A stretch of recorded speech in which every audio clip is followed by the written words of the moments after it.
Hollyhocks, or stockrose like we call them here in Denmark, is really, for me, it's summer, blue skies, really idyllic. I have a really good friend just around the corner that had a bunch of them just growing outside her house, and I asked her very kindly if I could get some. So I have collected some, dried them. She has them in like 4 or 5 different colors, really the common old-fashioned ones that the insect really loves. The idea is that we're gonna put it to our black fence. That's gonna be really pretty. I can already see them now growing there. So I collected the seeds and the pods here, and then I'm just gonna have them put in with a name on coffee filters. I'm just gonna sprinkle them out. So I have this tray that I made some holes in just for drainage later on. I do use some soil that's really soft and like a great start for the seeds. They don't like very fertilized soil because you're gonna burn off all the seeds and the roots. So give them a really mild and soft beginning. So I just really drizzle them on here. I made the water wet here, like this. I have a really nice spray that works nice. I pump a few times and then I can keep going for a long time.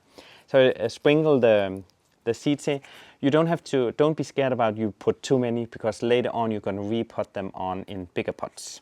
And then I take more of the dirt, just cover them slightly, like this. Oops, just so they got all covered, because then they really make them sprout really quickly, just a little bit. Then I use my really favorite spray here again, and do keep it, like make sure keep it wet here on the top. And I have my little, I eat a lot of ice cream apparently, but it is from a bag from a store.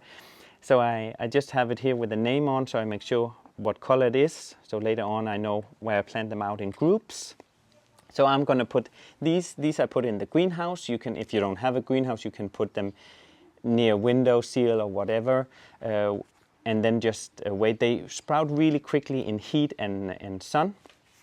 So I cheated a little bit here so you can see how they are with the name on here. So they were in these trays. I'm gonna move this, there we go. So this has been in the greenhouse. I kept it watered with my little watering can. I do use rainwater, whatever I can, because water is really expensive here. And it rains a lot in Denmark. So we have these, as you can see, there's a bunch coming. So it is starting to have its second set of leaves, and that's a sign for me that I need to start to repot them.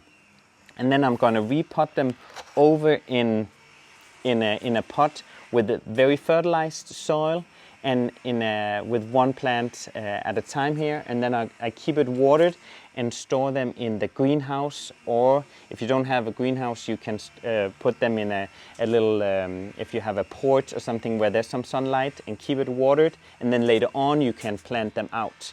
Because when I do this in autumn now, they will be ready for flowering already next year. So you'll have the winter, the plants will have time to just kind of fall asleep, establish really great roots, and be really strong and healthy for next year's growing season.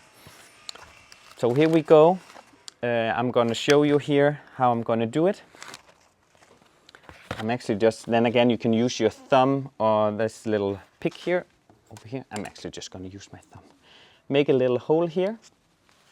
And then I'm just going to take one very gently and lift it up so you can see it. There you go. So you don't want to ruin the roots over here. And then I just gently put it in. Press slightly down the side, keep it watered, and there you go. And then they're gonna grow really fast in this nutritious soil. And I'm gonna pop them in the greenhouse, and then they're ready for growing. And I'll leave them over winter. I don't have to water them a lot. And then I'll plant them out in the spring when the frost is over. And I'll have a bunch of beautiful hollyhocks or stockrose near the fence.